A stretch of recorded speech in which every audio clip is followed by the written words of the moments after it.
Hello students, I am opening a new chapter for you, that is general principle and processes of isolation of the elements. As the meaning is clear, we will be discussing the principles, processes which are involved in the extraction of elements. What do you mean by this, students? What I am saying, elements. What elements in the periodic table? We have today a list of 118 elements, and you know that how many are useful to us and what are the elements we are actually interested in this. 85% of the elements are metals, and where are these metals present? You know that metals are present mostly in the crust of the earth, and also there are compounds of the metals which are present in the sea if they are soluble. Those compounds which are soluble, they are present in the sea. In the air you have atmosphere, in the air you have oxygen, you have some inert gases also in the air, carbon dioxide, water, so moisture, all this is present in the air. The elements can actually occur in either free state or in combined state. Which elements will occur in the free state? Those elements which are not going to react, which do not react. Elements which do not react with what? With air, you have oxygen, you have carbon dioxide, you have water, and you have other type of gases in the air. So those which are not going to react with the atmospheric gases or with the water, they can be found in the free state. And the number of the elements which are found in the free state, for example, there are non-metals like carbon we know, sulfur we know, inert gases they are present in the atmosphere. These are not reacting, so therefore they can be found in the free state. But you have gold, you have silver, you have platinum. These elements are least reactive, therefore they can be found in the free state. But most of the metals will be found, most of the elements are going to be found in combined state. As I said, there are 85% of metals. And metals means they are, what are metals? We know that metals are electropositive. They can lose electrons, or they can be oxidized. Therefore, metals are likely to be found in their oxidized state. So you will get oxides, you will get sulfides, you will get carbonates, and you also know you get metal halides. So metals will be oxidized if you have oxygen, if you have oxidizing elements which are present in the air, atmosphere. So metals are likely to be oxidized. So sulfides, carbonates, all these are also present. But there are two things. If they are insoluble in water, they will be formed in the form of rocks, solid form in the crust of the earth. But I am saying crust of the earth, because if they are insoluble, if they are soluble, what will happen?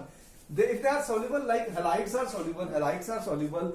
If halides are soluble, NaCl, KCl, where magnesium chloride, where will they go? If they are soluble, students, they will be soluble in water, so they will be found in soluble compounds. They will be found in sea water, rivers, etc. You already know NaCl, these halides of metals, they are soluble, so they will go in the sea, in the water. Now, those other metals which are oxides and aluminium, etc., they are present in the crust of the earth. And the science and technology of extracting metals from minerals which are present in earth crust rather I'm going to talk about ores very soon. I will tell you what is the difference. So the science and technology of extracting metals from minerals, ores present in the earth crust is what we call as metallurgy.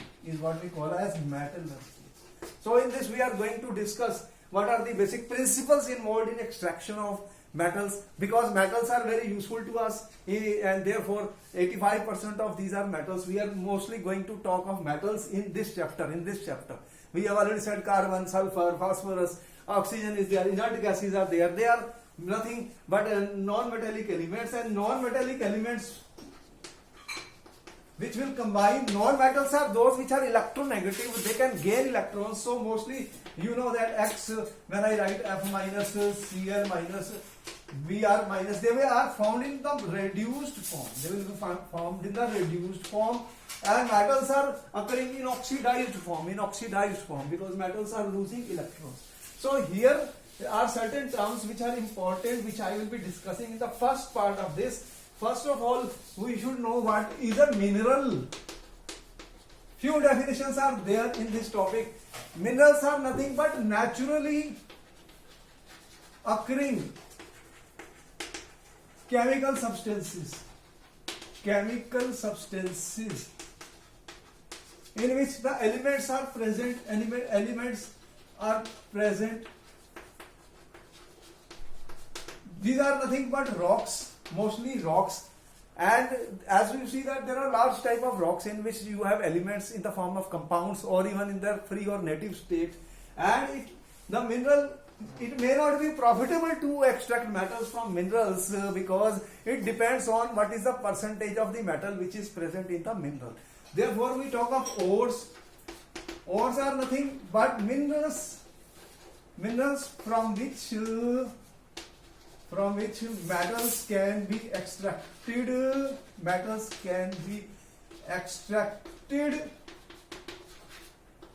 Profitably.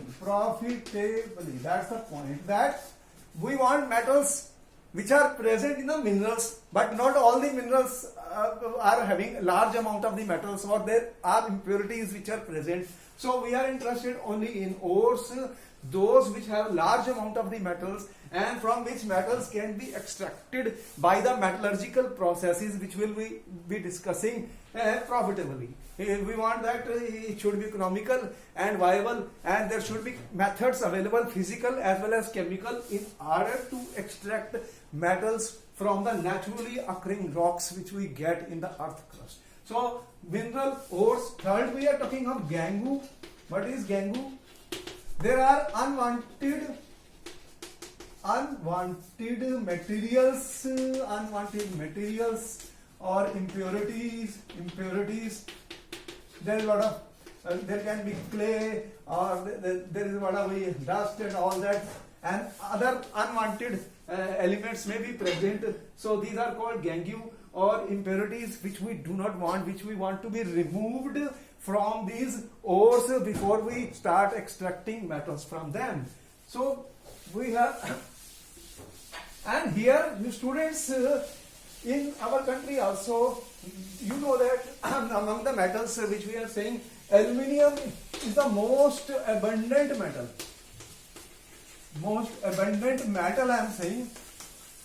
And third, abundant element. Oxygen is present in the largest amount as an element, and silicon is the next, and what you find, aluminium is the most abundant metal. I am saying third abundant element on the earth. After that is iron, and then calcium, and so on. So here the demand of aluminium and iron is very large, and there are ores of these metals, and as I said, the ores are in the form of oxides, sulfides, carbonates, and free gold, silver or platinum may be found in free state because they are less reactive. And in the table I have on my left hand side the name of the important ores of some of the metals. You should look up the complete list and remember. It is a memory part now, to remember the names of the ores, because sometimes in the exam they have asked a question of the name of the ore also. Some of the important ores I will be using, or we are interested is for aluminium students, bauxite. The composition is given as a value of X can go from 0 to 1. Sometimes you will find in the book alumina is the most important ore of aluminium and is in great demand. You know how much use is there for alumina. We will be discussing how will we extract aluminium from alumina. This is Al2O3, X has to go. Sometimes we write it. And kyanite is another form of aluminium. And you know mica, etc. They are all forms of the aluminium which we have in our country.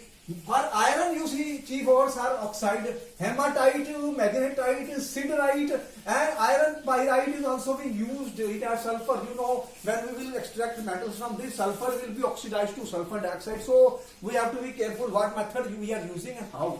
Copper, you know, copper, we need lot of copper, all your electrical wires and all that is made of copper and different ores, copper pyrites, malachite, cuprite and copper glance, zinc blend, calamine is an important ore of the zinc and zincite.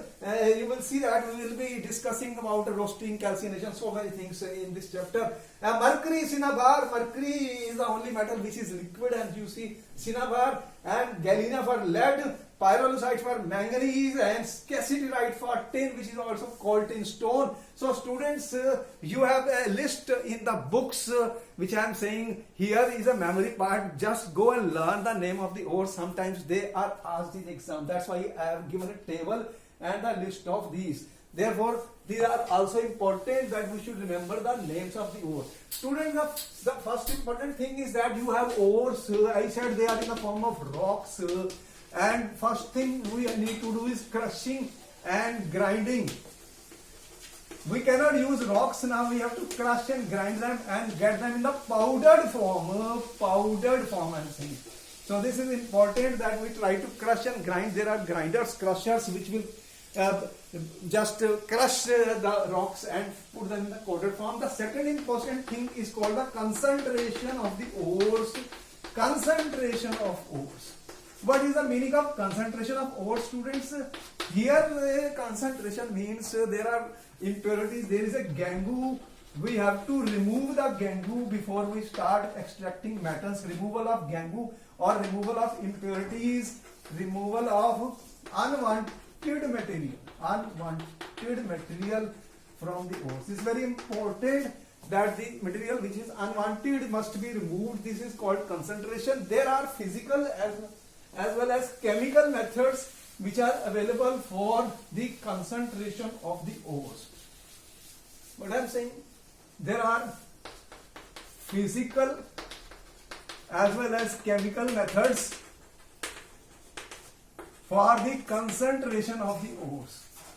For the concentration of the ores, and I will be discussing in this class today the physical methods which are used for concentration, for the removal of gangu, for the removal of impurities from the ore.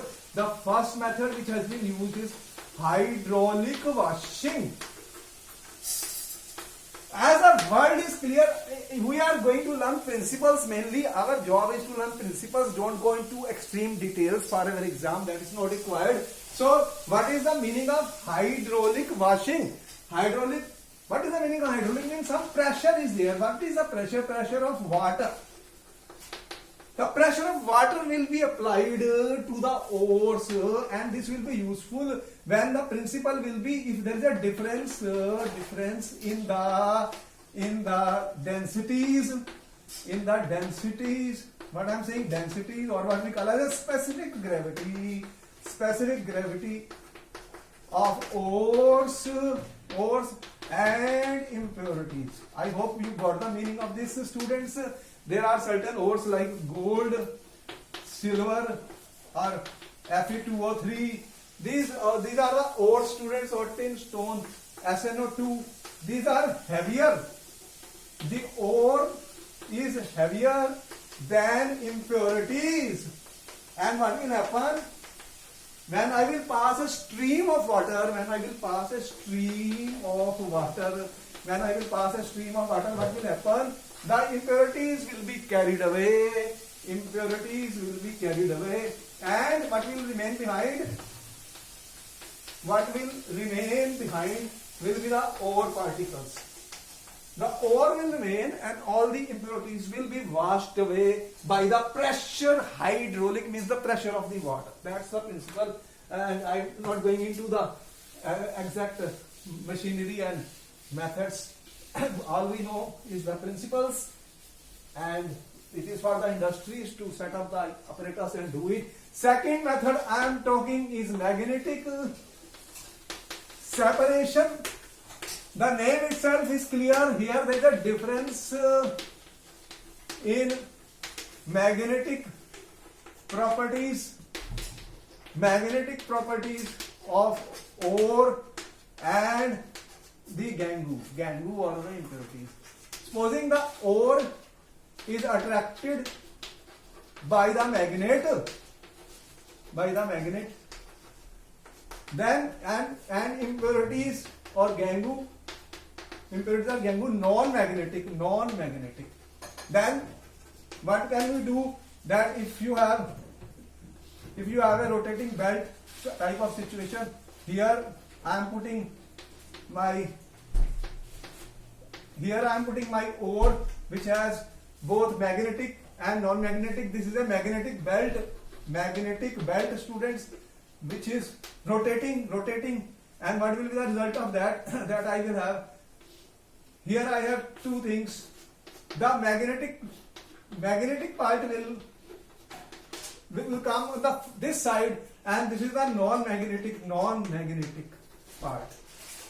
So magnetic, if ore is magnetic, it is going to fall in this, non-magnetic fall in this. So as I keep on doing it, I will be able to separate the magnetic part from the non-magnetic part. That is the idea here. And you know that the ores which are used are Fe3O4. This is magnetic in nature. Chromite is another one.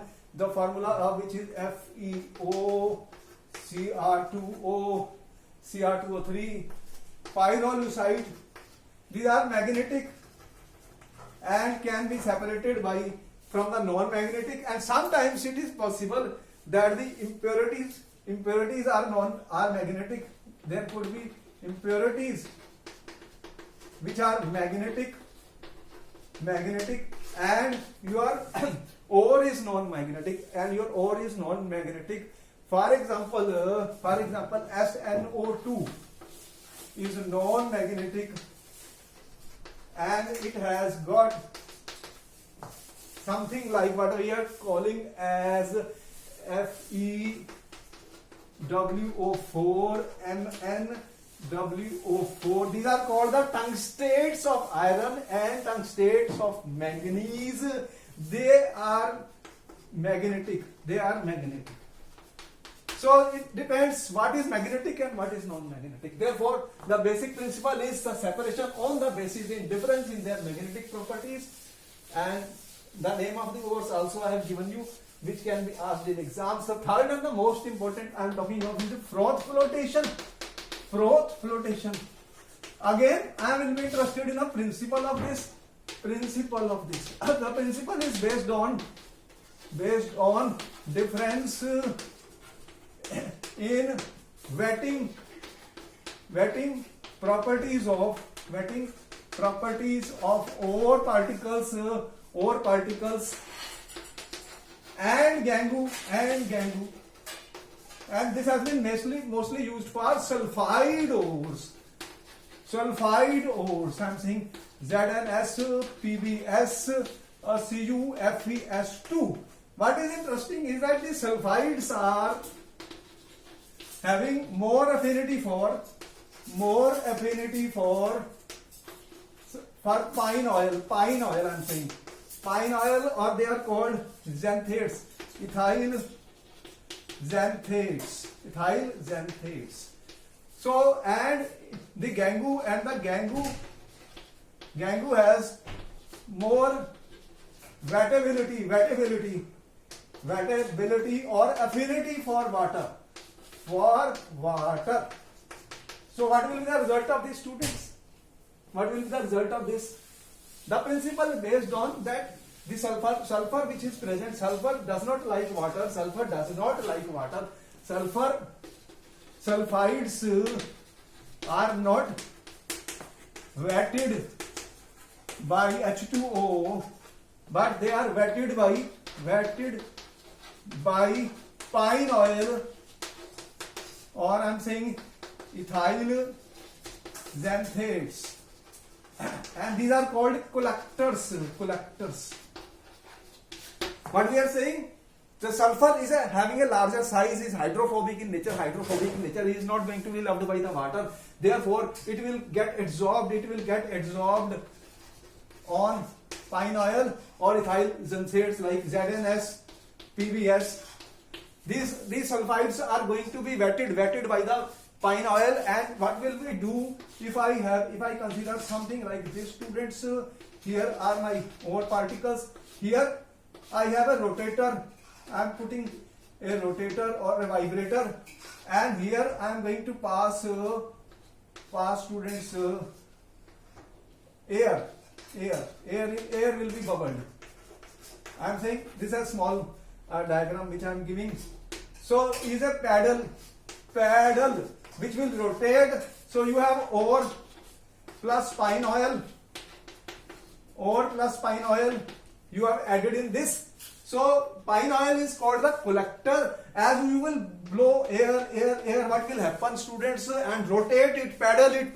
What will be the result of this? What will be this? Aqueous solution. Froth will be formed. And in this froth will be the sulfide ore. It is lighter. Therefore, the froth will come on the top. This is my froth.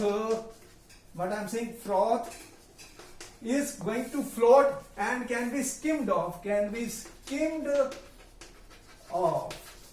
So as you rotate past, air bubbles strongly, and you will see the lighter froth will be floating on this, and the gangu and impurities will settle down. Now the important things here, as I say, that the principle we know it based on the difference in the wettability. Here I am talking of collectors, which I am saying are pine oil